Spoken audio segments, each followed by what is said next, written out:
Uma ngikhuluma nomuntu nje oyinazaretha, uma-ke waqala wathi lento ijulile wena ngeke uyiqonde, ngisuke sengazi kahle ukuthi lowo muntu loyo usuke sezowuma, usuke sezochaza imbudane into engekho, bese vika ngokuthi ijulile ngeke uyiqonde. Kodwa iqiniso nje lilodwa lisekutheni kwanayo lento ayichazayo usuke engazizwa ukuthi uthini. Oshembe-ke abafani. Oshembe ngisho ukuzaleka kwabo uma ubabuka nje ukwakheka kwesimo senyama, uyowazi ngokuthi bayazalana ngokuthi wazi umlando wabo kuphela, kodwa ngisho isakhiwo senyama bebengafani. Kanjalo futhi ney'mfundiso zabo beyingafani.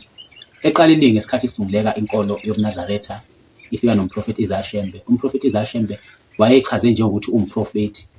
Ngempela futhi ubebizwa kanjalo ukuthi umprofeti. Ungakwazi ukukhuluma ngomqalo wendlela ngaphandle kokuthi umbize ngomprofeti, uthi umprofeti Isaiah Shembe. Futhi kucacile ukuthi uthunywe uJehova, usebenze kuJehova njengoba wayechazile. Kodwa ekudluleni kwakhe kube inkosi ilanga. Nayo futhi inkosi ilanga mase sekuyiyona libulawile leli gama elithi umprofeti. Inkosi ilanga bisingasabizwa ngomprofeti, ebesibizwa ngenkosi.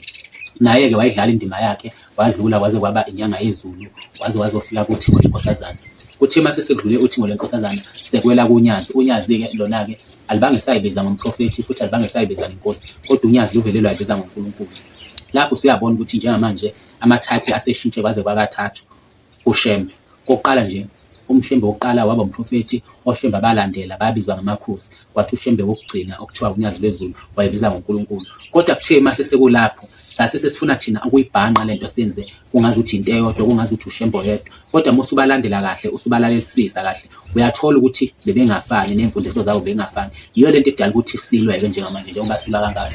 Ngoba sibangani? Sibanga ukuthi mina uShembe wayewumprofeti ngoba ngihambisana nomprofeti umqalo wendlela, mina umprofeti Isaiah Shembe. Bese kuthi laba abalandela uShembe lo othi uNkulunkulu bese bethi hayi uShembe uNkulunkulu ngoba uNkulunkulu kanje, bese beyachaza ukuthi uNkulunkulu kanjani, naye futhi uNyazi liyazisho ukuthi loNkulunkulu. Konke lokho bathi mase bechaza bese bekubhanqa benze ngazi ukuthi bonke oShembe babe woNkulunkulu, kanti hayi ukuthi bonke oShembe babe woNkulunkulu. Bekuya ngoShembe ngaleso sikhathi obesuke khona ukuthi ubeyibiza ngobani, bese kuya ngawe ukuthi wena ukholelwa kumuphi uShembe. Umuntu okholelwa kulo Shembe oNkulunkulu akekho wrong ngoba vele uShembe lo oNkulunkulu uyichaza kanjalo uthi yena uNkulunkulu. Kodwa umuntu futhi okholelwa kuShembe omprofeti akekho wrong ngoba vele uShembe sikholelwa kuye thina.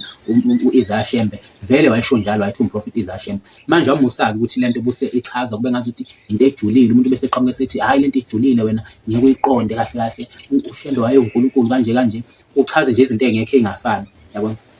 Lento nje isekutheni wena ukholelwa kumuphi uShembe, ngoba into ebalekile ukuthi wena ugxile emfundisweni zakumuphi uShembe.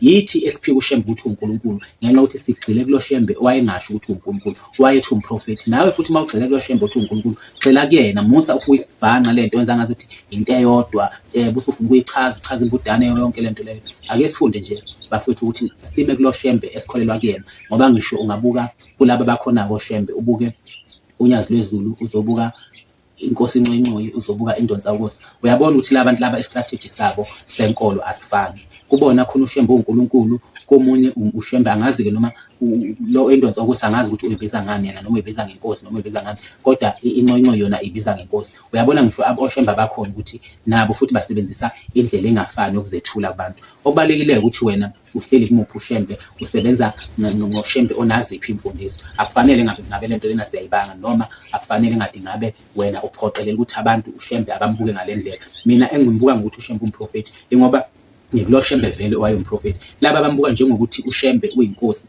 bakulo Shembe vele uyinkosi. Laba abathi uShembe uNkulunkulu, laba bakulo Shembe vele oNkulunkulu. So siseyindaweni engafani. Enye futhi into eyidida abantu bebejela ukuthi into mayisungulwe uNkulunkulu kuyohleze kuke kaNkulunkulu, kanti akuhambi kanjalo.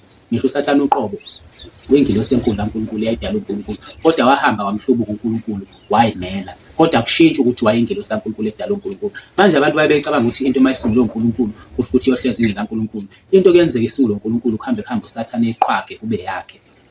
Kuyafana-ke njengokuthi nje kunomfundisi owake wakhuluma enye into wathi ingilosi zixoshwa usuku nosuku ezulwini ngenxa ukuthi ingilosi kuhambe zimhlubuka uNkulunkulu, kuhambe zone. Kodwa futhi kusuke kungashintsheli ukuthi lezi ingilosi kwakuyingilosi zayidala uNkulunkulu. So kufanele ukuthi siqonde konke lokho.